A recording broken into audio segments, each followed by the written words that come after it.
청년의 여러분 안녕하십니까? 9월 18일 금요일 아침이고요. 오늘 여러분 나눌 하나님 말씀은 예레미야 33장 1절부터 13절입니다. 오늘도 이 말씀과 함께 활기찬 하루가 되기를 바랍니다. 먼저로 보면 핵심 구절입니다. 3절 너는 내게 부르짖으라 내가 내게 응답하겠고 내가 알지 못하는 크고 은밀한 일을 내게 보이리라. 무슨 말입니까? 하나님께서 예레미야에게 하시는 말씀입니다. 여전히 시위대 뜰 아래 갇혀있는 상황이죠. 예루살렘은 멸망하기 직전입니다. 성전이 파괴되기 직전입니다. 그런데 하나님이 예레미야에게 부르짖으라 기도하라고 말씀합니다.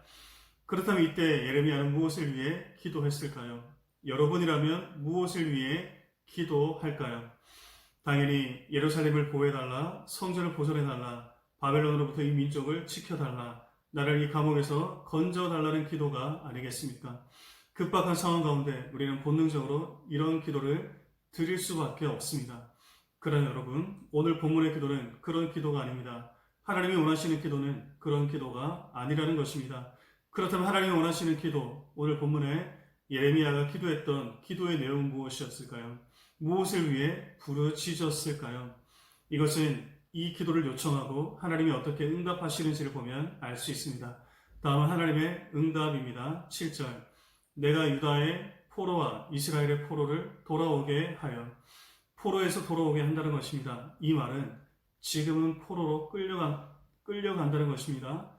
예루살렘을 보호해 주지 않는다는 것입니다. 성전은 파괴될 것이고 지금 너의 구원도 보장해 줄 수 없다는 것입니다. 감옥에서 꺼내줄 수 있다는 어떤 사인도 없습니다.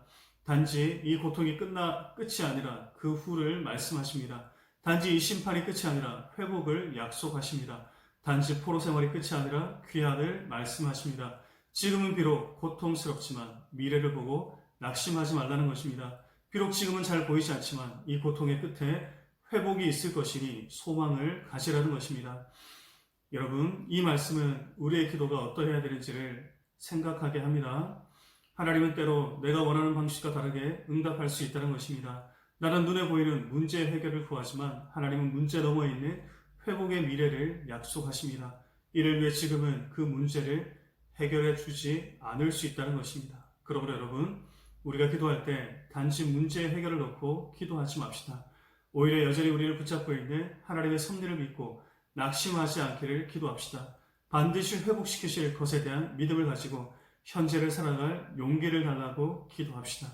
그리하면 하나님 우리가 알지 못하는 크고 비밀한 일을, 크고 은밀한 일을 보이실 것입니다. 그러므로 이 기도의 응답을 믿고 오늘도 하나님 앞에 간절히 부르짖어 기도하는 우리 모두가 되기를 간절히 소원합니다. 잠시 기도하겠습니다. 하나님 감사합니다. 너는 내게 부르짖으라 내가 내게 응답하겠고 크고 은밀한 일을 보이려 약속하신 이 약속의 말씀은 비참한 상황 가운데 감옥에 있을 때 하나님으로부터 요청받은 기도입니다.